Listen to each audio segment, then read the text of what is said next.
Hi friends, please subscribe to Amravati Media and press the bell icon for more latest updates. Tadipatri ఎంట్రీకి ఆపేదెవరు? పెద్దారెడ్డికి సుప్రీంకోర్టులో భారీ ఊరట. తాడిపత్రిలోకి Peddareddy ఎంట్రీపై supreme court కీలక ఆదేశాలు ఇచ్చింది. కూటమి ప్రభుత్వం అధికారంలోకి వచ్చిన నాటి నుంచి పెద్దారెడ్డికి తాడిపత్రిలోకి ప్రవేశం దక్కలేదు. 15 నెలల కాలంగా ఆయన సొంత నియోజకవర్గానికి వెళ్ళలేకపోతున్నారు.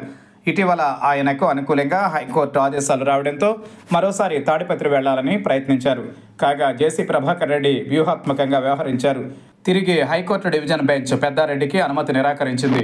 దీంతో సుప్రీంకు వెళ్లగా ఇప్పుడు గ్రీన్ సిగ్నల్ లభించింది. వైసీపీ నేత పెద్దారెడ్డి తాడిపత్రిలోకి వెళ్లేందుకు సుప్రీంకోర్టు అనుమతి ఇచ్చింది. 15 నెలల కాలంగా పెద్దారెడ్డికి తాడిపత్రిలోకి రావడానికి జేసీ ప్రభాకర్ రెడ్డి అంగీకరించడం లేదు. కాగా ఇదే అంశంపైన పెద్దారెడ్డి హైకోర్టును ఆశ్రయించారు. హైకోర్టు ఇచ్చిన ఉత్తర్వుల ప్రకారం పోలీసులు పెద్దారెడ్డిని భద్రతతో ఆయన ఇంటికి చేర్చాలని ఆదేశాలు వెలువడ్డాయి. అవసరమైతే అదనపు ఫోర్స్ వాడుకోవచ్చని కూడా స్పష్టం చేసింది. ఈ మేరకు పెద్దారెడ్డి తాడిపత్రిలోకి వెళ్లేందుకు ప్రయత్నాలు చేశారు. తిమ్మంపల్లి నుంచి తాడిపత్రికి బయలుదేరిన పెద్దారెడ్డిని పోలీసులు మధ్యలోనే ఆపి తిరిగి పంపేశారు. కాగా పోలీసులు హైకోర్టును ఆశ్రయించారు. ఈ పిటిషన్పై విచారణ జరిపి మధ్యంతర ఉత్తర్వులు ఇచ్చింది డివిజన్ బెంచ్. ఇక హైకోర్టు డివిజన్ బెంచ్ తీర్పుపై పెద్దారెడ్డి సుప్రీంను ఆశ్రయించారు. దీనిపైన విచారణ చేసిన సుప్రీంకోర్టు తాడిపత్రికి వెళ్లేందుకు కేతిరెడ్డి పెద్దారెడ్డికి అనుమతి ఇచ్చింది.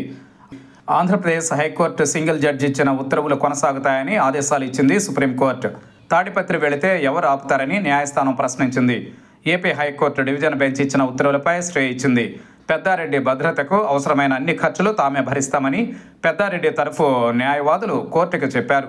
ఈ విషయాన్ని పరిగణలోకి తీసుకున్న ధర్మాసనం పెద్దారెడ్డి తాడిపత్రి వెళ్లేందుకు అనుమతి ఇస్తూ ఈ విచారణ ముగించింది.